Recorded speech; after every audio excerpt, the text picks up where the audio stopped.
നമസ്കാരം. എല്ലാവരെയും ഈ +2 കെമിസ്ട്രി ഓൺലൈൻ ക്ലാസ്സിലേക്ക് വളരെ സന്തോഷത്തോടെ സ്വാഗതം ചെയ്യുന്നു. +2 കെമിസ്ട്രിയിലെ സോളിഡ് സ്റ്റേറ്റ് എന്നുള്ള ചാപ്റ്ററിൻ്റെ രണ്ടാമത്തെ ഓൺലൈൻ ക്ലാസ്സിലാണ് നമ്മൾ ഇന്ന് ഇരിക്കുന്നത്. നമ്മൾ കഴിഞ്ഞ ക്ലാസ്സിൽ സോളിഡ്സിൻ്റെ ക്ലാസിഫിക്കേഷനെ കുറിച്ചാണ് നമ്മൾ മെയിനായിട്ട് പഠിച്ചത്. അതിലായിരുന്നു ക്ലാസിഫിക്കേഷൻ? പറയൂ. Yes, solids can be classified into two types. These are crystalline solids and amorphous solids. Okay, can you give the difference between the crystalline solids and amorphous solids? ആരെങ്കിലും പറയൂ. യെസ്, ക്രിസ്റ്റലൈൻ സോളിഡ്സിൽ എന്തുണ്ട്? അതിലെ constituent പാർട്ടിക്കിൾസിന് regular and orderly arrangement ഉണ്ട്. അതുകൊണ്ട് crystalline solids നമ്മൾ എന്ത് പറയുന്നു? യെസ്, ട്രൂ സോളിഡ് എന്ന് പറയുന്നു. അമോർഫസ് സോളിഡ്സിൽ ഇതൊന്നുമില്ല. അതുകൊണ്ട് നമ്മൾ ക്രിസ്റ്റലൈൻ സോളിഡ്സിനാണ് ഇമ്പോർട്ടൻസ് കൊടുക്കുന്നത്. അതാണല്ലോ ട്രൂ സോളിഡ് എന്ന് പറയുന്നത്. അതുകൊണ്ട് നമ്മൾ അതിൻ്റെ classification, different types of crystalline solids ആണ് നമ്മൾ ഈ ചാപ്റ്ററിൽ അല്ലെങ്കിൽ ഈ വീഡിയോയിൽ നമ്മൾ ഡിസ്കസ് ചെയ്യുന്നത്. ഓക്കെ, അപ്പോൾ നമുക്ക് നോക്കാം classification of crystalline solids. Crystalline സോളിഡ്സിനെ മെയിനായിട്ട് 4 കാറ്റഗറി ആക്കി, ടൈപ്പാക്കി ക്ലാസിഫൈ ചെയ്തിട്ടുണ്ട്. അതിലെ ഫസ്റ്റ് ക്ലാസിഫിക്കേഷനാണ് അയോണിക് സോളിഡ്സ് എന്ന് പറയുന്നത്. അയോണിക് സോളിഡ്സിലെ പാർട്ടിക്കിൾസ് എന്തായിരിക്കും? എന്താണ്? അയോൺസ്. ഓക്കെ, എന്താ അയോൺസ് എന്ന് പറഞ്ഞാൽ? യെസ്, അയോൺസ് എന്ന് പറഞ്ഞാൽ ചാർജ്ഡ് പാർട്ടിക്കിൾസ് ആണ്. അതിനൊന്നെങ്കിലും പോസിറ്റീവ് ചാർജ് അല്ലെങ്കിൽ നെഗറ്റീവ് ചാർജ് ഉണ്ടായിരിക്കും. പോസിറ്റീവ് ചാർജുള്ള പാർട്ടിക്കിൾസ് നമ്മൾ എന്ത് പറയും? നമ്മൾ കഴിഞ്ഞ ദിവസം പഠിച്ചല്ലേ? യെസ്, കാറ്റിയോൺസ് എന്ന് പറയും. നെഗറ്റീവ്ലി ചാർജ് പാർട്ടിക്കിൾസിനെയോ നമ്മൾ എന്താ പറയുക? ആനിയോൺസ് എന്ന് പറയും. ഓക്കെ, അപ്പോൾ അയോണിക് സോളിഡ്സിൽ ആനിയോൺസും കാറ്റിയോൺസാണ് പാർട്ടിക്കിൾസ് ഉണ്ടാവും. അതിലുള്ള ബോണ്ട്, അയോൺസുകൾ തമ്മിലുള്ള അട്രാക്റ്റീവ് ഫോഴ്സ് എന്തായിരിക്കും? പറ. യെസ്, അയോണിക് ബോണ്ടാണ് അതിൽ ഉണ്ടാവുക. പാർട്ടിക്കിൾസുകൾ തമ്മിൽ എന്താ ഉണ്ടാവുക? അയോണിക് ബോണ്ടാണ് ഉണ്ടാവുക. അയോണിക് സോളിഡ്സിൻ്റെ പ്രത്യേകത എന്താണെന്ന് പറഞ്ഞാൽ, they have high melting and boiling points due to strong electrostatic force of attraction. Ionic bond ആയതുകൊണ്ട് അത് നമ്മൾ വേറൊരു പേര് കൂടി പറയാറുണ്ട്, ഇലക്ട്രോസ്റ്റാറ്റിക് ഫോഴ്സ് ഓഫ് അട്രാക്ഷൻ. അതിൻ്റെ മെൽറ്റിംഗ് പോയിന്റ് അതേപോലെ ബോയിലിംഗ് പോയിന്റ് ഒക്കെ കുറച്ച് അധികമാണ്. അതാണ് അതിൻ്റെ പ്രത്യേകത. പിന്നെ അയോണിക് സോളിഡ്സിൻ്റെ വേറെ പ്രത്യേകത എന്തെന്ന് പറഞ്ഞാൽ ഹാർഡാണ്, അത് ബ്രിട്ടിലാണ്. They can be broken, they can be cleaved. പെട്ടെന്ന് നമുക്കത് ബ്രേക്ക് ചെയ്യാൻ പറ്റും. പിന്നെ അതൊരു ഇലക്ട്രിക്കൽ ഇൻസുലേറ്റർ ആയിട്ടും അത് ആക്ട് ചെയ്യുന്നുണ്ട്. അതാണ് അയോണിക് സോളിഡ്സിൻ്റെ പ്രത്യേകത. കുറച്ച് എക്സാമ്പിൾസ് കൊടുത്തിട്ടുണ്ട്.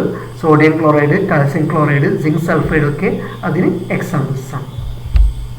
അപ്പോൾ അതാണ് അയോണിക് സോളിഡ്സിൻ്റെ പ്രത്യേകത. ഓക്കെ, ഇനി സെക്കൻഡ് ക്ലാസിഫിക്കേഷൻ എന്ന് പറയുന്നത് കോവാലന്റ് ഓർ നെറ്റ്വർക്ക് സോളിഡ്സ് ആണ്. ഇവിടെ അതിൻ്റെ പാർട്ടിക്കിൾസ് എന്ന് പറയുന്നത് ഒന്നുകിൽ പിന്നെ ഒരേ എലമെൻറ്റിൻ്റെ തന്നെ ആറ്റംസ് ആയിരിക്കാം, അല്ലെങ്കിൽ ഡിഫറെൻറ്റ് എലമെൻസിൻ്റെ ആറ്റംസ് ആയിരിക്കാം. എന്തായാലും ഇവിടെ പാർട്ടിക്കിൾസ് എന്ന് പറയുന്നത് ആറ്റംസ് ആണ്. ആറ്റംസ് ആണ് ഇതിലെ കോൺസ്റ്റന്റ് പാർട്ടിക്കിൾസ്. പിന്നെ നേരത്തെ പറഞ്ഞ മാതിരി അയോണിക് സോളിഡ്സിൽ പറഞ്ഞ മാതിരി തന്നെ ഇവിടെയും ഈ കോവാലന്റ് അല്ലെങ്കിൽ നെറ്റ്വർക്ക് ക്രിസ്റ്റലൈൻ സോളിഡ്സ് ഹാർഡാണ്, ബ്രിട്ടിലാണ്. അതിന് ഹൈ മെൽറ്റിംഗ് പോയിന്റും ബോയിലിംഗ് പോയിന്റും ഉണ്ട്. ഓക്കെ, അത് സാധാരണ ഇൻസുലേറ്റർ ആയിട്ടാണ് അത് ആക്ട് ചെയ്യുന്നത്. പക്ഷേ ഒരു എക്സെപ്ഷൻ കേസ് എന്ന് പറയുന്നത് പിന്നെ ഗ്രാഫൈറ്റ് കോവാലന്റ് അല്ലെങ്കിൽ നെറ്റ്വർക്ക് സോളിഡ് ആണെങ്കിലും അത് ഇലക്ട്രിക്കൽ കണ്ടക്ടിവിറ്റി കാണിക്കുന്നുണ്ട്. കാർബണിൻ്റെ ഒരു ക്രിസ്റ്റലൈൻ ഫോമാണല്ലോ ഗ്രാഫൈറ്റ് എന്ന് പറയുന്നത്. കാർബണിൻ്റെ വേറെ ക്രിസ്റ്റലൈൻ ഫോം പറയൂ. യെസ്, ഡയമണ്ട് കാർബണിൻ്റെ വേറെ ക്രിസ്റ്റലൈൻ ഫോമാണ്. പിന്നെ സിലിക്കൺ കാർബൈഡ്, അത് വേറൊരു ക്രിസ്റ്റലൈൻ സോളിഡ് ആണ്. ഇതൊക്കെയാണ് കോവാലന്റ് അല്ലെങ്കിൽ നെറ്റ്വർക്ക് ക്രിസ്റ്റലൈൻ സോളിഡ്സിൻ്റെ പ്രത്യേകത എന്ന് പറയുന്നത്. ഇനി നമുക്ക് മൂന്നാമത്തെ കാറ്റഗറിയിലോട്ട് പോകാം. മൂന്നാമത്തെ കാറ്റഗറി മോളിക്കുലാർ സോളിഡ്സ്. എന്താ ഇതിൻ്റെ പ്രത്യേകത പറ? യെസ്, ഇതിൽ പാർട്ടിക്കിൾസ് എന്താണ്? മോളിക്യൂൾസ് ആണ് അല്ലേ? മോളിക്യൂൾസ് നമ്മൾ അറിയാലോ, ആറ്റംസും മോളിക്യൂൾസും ഒക്കെ നമ്മൾ കഴിഞ്ഞ വർഷം പഠിച്ചതാണ്. പിന്നെ ഈ മോളിക്യൂൾസിൻ്റെ പ്രത്യേകത അനുസരിച്ച്, അതിൻ്റെ സ്വഭാവം അനുസരിച്ചിട്ട് ഈ മോളിക്കുലാർ ക്രിസ്റ്റലൈൻ സോളിഡ്സിനെ നമ്മൾ 3 ടൈപ്പാക്കി ക്ലാസിഫൈ ചെയ്യുന്നുണ്ട്. 3 ടൈപ്പ് മോളിക്കുലാർ ക്രിസ്റ്റലൈൻ സോളിഡ്സ് ഉണ്ട്. അതിൽ ഫസ്റ്റ് കാറ്റഗറി എന്ന് പറയുന്നത് നോൺ പോളാർ മോളിക്കുലാർ സോളിഡ്സ് ആണ്. ഇതാണ് മോളിക്കുലാർ സോളിഡ്സിലെ first type non polar molecular solids. എന്തായിരിക്കും പ്രത്യേകത? ഇതിൽ പിന്നെ പാർട്ടിക്കിൾസ് എന്ന് പറയുന്നത് നോബിൾ ഗ്യാസസിൻ്റെ ആറ്റംസ് ആവാനാണ് സാധ്യത. അല്ലെങ്കിൽ നോൺ പോളാർ മോളിക്യൂൾസ് ആയിരിക്കും ഇതിലെ പാർട്ടിക്കിൾസ്. ഹൈഡ്രജന്, ക്ലോറിന്, അയഡിനൊക്കെ പോലത്തെ നോൺ പോളാർ മോളിക്യൂൾസ് ആവാനാണ് സാധ്യത ഇതിലുള്ള പാർട്ടിക്കിൾസ്. അപ്പോൾ അതാണ് അതിൻ്റെ പ്രത്യേകത. പിന്നെ ഈ പാർട്ടിക്കിൾസുകൾ തമ്മിലുള്ള അട്രാക്റ്റീവ് ഫോഴ്സ് ഡിസ്പേർഷൻ ഫോഴ്സ് എന്ന് പറയും, അല്ലെങ്കിൽ ലണ്ടൻ ഫോഴ്സ് എന്ന് പറയും. എന്താ ഡിസ്പേർഷൻ ഫോഴ്സ്, എന്താ ലണ്ടൻ ഫോഴ്സ് എന്നൊക്കെ പറയുന്നത്? ഒക്കെ നമ്മൾ കഴിഞ്ഞ വർഷം സ്റ്റേറ്റ്സ് ഓഫ് മാറ്റർ എന്നുള്ള ചാപ്റ്ററിൽ പഠിച്ചിട്ടുണ്ട്. അതുകൊണ്ട് ഞാൻ വീണ്ടും അതിവിടെ റിപ്പീറ്റ് ചെയ്യുന്നില്ല. ഓക്കെ, അതാണ് ഈ മോളിക്കുലാർ സോളിഡ്സിലെ ഫസ്റ്റ് കാറ്റഗറി. ഇനി മോളിക്കുലാർ സോളിഡ്സിലെ രണ്ടാമത്തെ ടൈപ്പ് എന്ന് പറയുന്നത് പോളാർ മോളിക്കുലാർ സോളിഡ്സ് ആണ്. എന്താ പോളാർ മോളിക്യൂൾസ് എന്ന് പറഞ്ഞാൽ? ഓർമ്മയുണ്ടല്ലോ, chemical bonding and molecular structure എന്നുള്ള ഫസ്റ്റ് ഇയർ ചാപ്റ്ററിൽ നമ്മൾ പഠിച്ചതാണ്. ഞാൻ തന്നെ നിങ്ങൾ പഠിപ്പിച്ചതാണ് അല്ലേ? ഇവിടെ പിന്നെ കോൺസ്റ്റിറ്റ്യൂന്റ് പാർട്ടിക്കിൾസ് എന്ന് പറയുന്നത് പോളാർ മോളിക്യൂൾസ് ആയിരിക്കും. HCl, SO2 ഒക്കെ പോലത്തെ പോളാർ കോവാലന്റ് ബോണ്ടുള്ള മോളിക്യൂൾസ് ആണ് ഇവിടെ പാർട്ടിക്കിൾസ് ആയിട്ട് വരും. പിന്നെ ഇവിടെ മോളിക്യൂൾസുകൾ തമ്മിലുള്ള അട്രാക്റ്റീവ് ഫോഴ്സ് എന്ന് പറയുന്നത് ഡൈപോൾ ഫോഴ്സ് ആണ്. എന്താ ഡൈപോൾ എന്ന് പറഞ്ഞാൽ? ആ മോളിക്യൂളിൻ്റെ ഒരു സൈഡ്, ഒരു ഭാഗം പോസിറ്റീവും മറ്റേ ഭാഗം എന്തായിരിക്കും? നെഗറ്റീവ് ചാർജ് ഉണ്ടാവും. അതിനാണ് ഡൈപോൾ എന്ന് പറയാം. ഈ 2 ഡൈപോളിൻ്റെ opposite charges opposite side attract ചെയ്യുന്നു. അതുകൊണ്ട് ഈ ടൈപ്പ് മോളിക്കുലാർ സോളിഡ്സിൽ ഡൈപോൾ അട്രാക്ഷനാണ് വരുന്നത്. ഓക്കെ, ഇനി മൂന്നാമത്തെ ടൈപ്പ് മോളിക്കുലാർ ക്രിസ്റ്റലൈൻ സോളിഡ് എന്ന് പറയുന്നത് ഹൈഡ്രജൻ ബോണ്ടഡ് മോളിക്കുലാർ സോളിഡ്സ് ആണ്. ഹൈഡ്രജൻ ബോണ്ട് പഠിച്ചിട്ടുണ്ടല്ലോ നമ്മൾ, ബോണ്ടിങ് ആൻഡ് മോളിക്കുലാർ സ്ട്രക്ചർ എന്നുള്ള ചാപ്റ്ററിൽ ഹൈഡ്രജൻ ബോണ്ട് പഠിച്ചതാണ്, ഞാൻ പറയുന്നില്ല. അപ്പോൾ ഇവിടെ പാർട്ടിക്കിൾസുകൾ തമ്മിൽ ഹൈഡ്രജൻ ബോണ്ടാണ് ഉണ്ടാവുക. എക്സാമ്പിൾസ് കൊടുത്തിട്ടുണ്ട്. വാട്ടർ, അമോണിയ, ഹൈഡ്രജൻ ഫ്ലൂറൈഡ് ഒക്കെ ഹൈഡ്രജൻ ബോണ്ടഡ് മോളിക്കുലാർ സോളിഡ്സിന് എക്സാമ്പിൾസ് ആണ്. അപ്പോൾ ഇതാണ് 3 ടൈപ്പ് മോളിക്കുലാർ ക്രിസ്റ്റലൈൻ സോളിഡ്സ് എന്ന് പറയുന്നത്. ഇനി നാലാമത്തെ ടൈപ്പ് ക്രിസ്റ്റലൈൻ സോളിഡ് ആണ്. നാലാമത്തെ type crystalline solid metallic solids ആണ്. മെറ്റൽസ് ആണ്. അറിയാലോ മെറ്റൽസ്? ഒരു എക്സാമ്പിൾ പറയൂ. Yes, iron, copper, cobalt, nickel അല്ലേ? വേറെ നല്ല എക്സാമ്പിൾ ഉണ്ട്, പറഞ്ഞാട്ടെ. യെസ്, ഗോൾഡ് അല്ലേ? നമ്മളൊക്കെ ഓർണമെൻ്റ് ആയിട്ട് ഉപയോഗിക്കുന്ന ഗോൾഡ് എന്താണ്? മെറ്റാലിക് സോളിഡ്സ് ആണ്. ഇവിടെ പാർട്ടിക്കിൾസ് എന്ന് പറയുന്നത് മെറ്റൽ ആറ്റംസ് ആണ്. ഇതിൻ്റെ കോൺസ്റ്റിറ്റ്യൂന്റ് പാർട്ടിക്കിൾസ് മെറ്റൽ ആറ്റംസ് ആണ്. ഈ മെറ്റൽ ആറ്റത്തിൻ്റെ പ്രത്യേകത എന്താണെന്ന് പറഞ്ഞാൽ, അതിന് വാലൻസ് ഇലക്ട്രോൺസിനെ റിലീസ് ചെയ്തിട്ട് പോസിറ്റീവ് ചാർജുള്ള മെറ്റൽ അയോൺസ് ആയിട്ട് മാറാനുള്ള ടെൻഡൻസി ഉണ്ട്.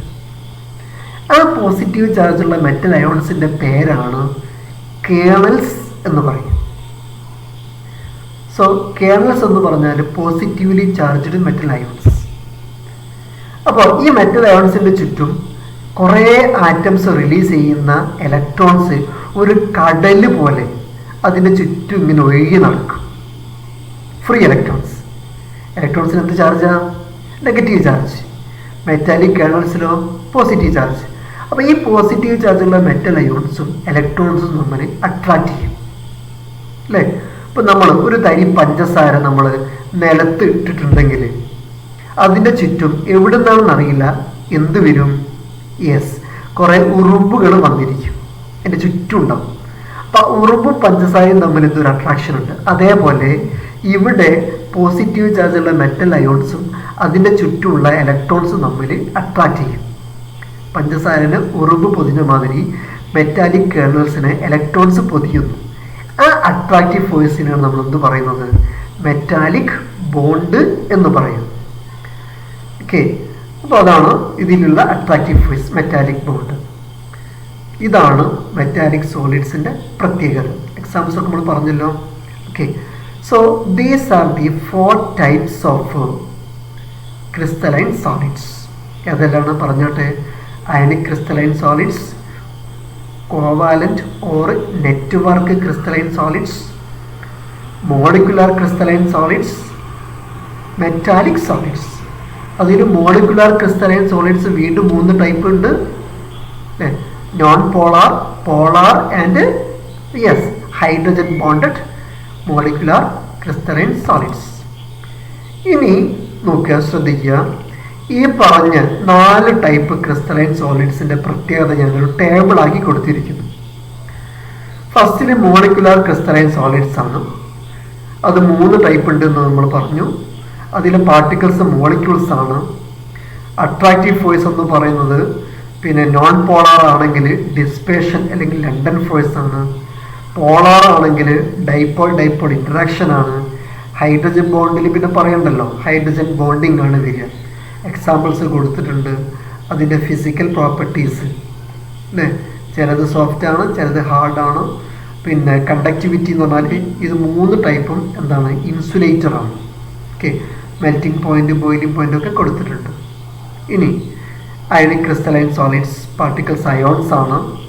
അട്രാക്റ്റീവ് ഫോഴ്സ് എന്ന് പറയുന്നത് അയോണിക് ബോണ്ടാണ്. Coulombic or electrostatic force of attraction, അതിനാണ് നമ്മൾ അയോണിക് ബോണ്ട് എന്ന് പറയുക. എക്സാമ്പിൾസ് ഒക്കെ നമ്മൾ നേരത്തെ പറഞ്ഞു അല്ലേ? പ്രോപ്പർട്ടീസ് ഒക്കെ നമ്മൾ നേരത്തെ പറഞ്ഞതാണ്, ഞാൻ വീണ്ടും റിപ്പീറ്റ് ചെയ്യുന്നില്ല. ഇനി 3ാമത്തെ ടൈപ്പ് മെറ്റാലിക് സോളിഡ്സ് ആണ്. പോസിറ്റീവ് അയോൺസ് ആണ് പാർട്ടിക്കിൾസ്. അത് നമ്മൾ മെറ്റാലിക് കേർണൽസ് എന്ന് പറയുന്നു. മെറ്റാലിക് ബോണ്ടാണ് ഉണ്ടാവുക. എക്സാമ്പിൾസ് ഒക്കെ നമ്മൾ നേരത്തെ പറഞ്ഞു. ഇനി 4ാമത്തെ type covalent or network solids ആണ്. പാർട്ടിക്കിൾസ് എന്തായിരുന്നു? ആറ്റംസ് ആണ് അല്ലേ? കോവാലന്റ് ബോണ്ടിങ് ആണ് അതിൽ വരും. എക്സാമ്പിൾസ് SiO2 സിലിക്ക അല്ലേ, SiO2 ക്വാർട്സ്, പിന്നെ SiC സിലിക്കൺ കാർബൈഡ്, കാർബൺ അല്ലേ, ഡയമണ്ട്. അതുപോലെ കാർബണിൻ്റെ വേറൊരു ഫോമാണ് ഗ്രാഫൈറ്റ്. ഓക്കെ, ഇതാണ് അതിൻ്റെ ഈ 4 ടൈപ്പ് ക്രിസ്റ്റലൈൻ സോളിഡ്സിൻ്റെ പ്രത്യേകത. ഇനി നമുക്ക് നോക്കാം, ഈ ഭാഗത്തുനിന്ന്, ഈ പാഠഭാഗത്തുനിന്ന് പരീക്ഷയ്ക്ക് വന്നൊരു ചോദ്യം. മാർച്ച് 2014 1 മാർക്കിനാണ് ഇവിടുന്ന് വന്നത്. വേറൊരു പരീക്ഷയ്ക്ക് വന്നതായിട്ട് ഞാൻ കാണുന്നില്ല. മാർച്ച് 2014 വന്ന ക്വസ്റ്റ്യൻ ഇതായിരുന്നു: which of the following is a molecular solid? 4 choice വന്നിട്ടുണ്ട്, ഈസിയാണ്. ഇതിലേതാ molecular solid? Yes, ice. Ice ആണ് മോളിക്കുലാർ ക്രിസ്റ്റലൈൻ സോളിഡ് എന്ന് പറയുന്നത്. ബാക്കി 3 ഡയമണ്ട്, ഗ്രാഫൈറ്റ്, ക്വാർട്സ് ഒക്കെ എന്താണ്? കോവാലന്റ് അല്ലെങ്കിൽ നെറ്റ്വർക്ക് ക്രിസ്റ്റലൈൻ സോളിഡിന് എക്സാമ്പിൾസാണ്. ഓക്കെ, ഇത്രയും ആണ് നമ്മൾ ഈ ക്ലാസിഫിക്കേഷൻ ഓഫ് ക്രിസ്റ്റലൈൻ സോളിഡ് എന്നുള്ള ടോപ്പിക്ക് നമ്മൾ പഠിക്കുന്നത്. ഇനി ഞാൻ നിങ്ങൾക്കൊരു അസൈൻമെൻറ്റ് തരാണ്, ഒരു വർക്ക് ഷീറ്റ്. 1ാമത്തെ ഓൺലൈൻ ക്ലാസ്സിലും 2ാമത്തെ ഓൺലൈൻ ക്ലാസ്സിലും നമ്മൾ പഠിച്ച കാര്യങ്ങൾ അതൊരു 8 ക്വസ്റ്റ്യനാക്കി ഞാൻ നിങ്ങൾക്ക് തരുന്നു. അത് ഞാൻ നിങ്ങൾക്ക് ഇതിൻ്റെ PDF ഞാൻ നിങ്ങൾക്ക് വാട്സപ്പ് ഗ്രൂപ്പിൽ ഞാൻ ഷെയർ ചെയ്യും. അത് നിങ്ങൾ എന്ത് ചെയ്യുക, നോട്ട്ബുക്കിലേക്ക് അതിൻ്റെ ആൻസർ കണ്ടെത്തിയിട്ട്, ചില ആൻസറൊക്കെ ചിലപ്പോൾ കണ്ടെത്താൻ പ്രയാസമായിരിക്കും, അങ്ങനെയാണെങ്കിൽ നെറ്റൊക്കെ നോക്കുക, വേറെ ടെക്സ്റ്റ് ബുക്ക് റെഫർ ചെയ്യുക. ആ ആൻസർ കണ്ടെത്തിയിട്ട് നിങ്ങൾ നോട്ട്ബുക്കിൽ പകർത്തി എഴുതി വെക്കുക. അപ്പം എല്ലാവരും ഈ വീഡിയോ വീണ്ടും വീണ്ടും കാണുക. സംശയമുള്ള ഭാഗങ്ങൾ വല്ലതും ഉണ്ടെങ്കിൽ വാട്സപ്പ് ഗ്രൂപ്പ് കൂടി നിങ്ങൾക്ക് സംശയങ്ങൾ ചോദിക്കാവുന്നതാണ്.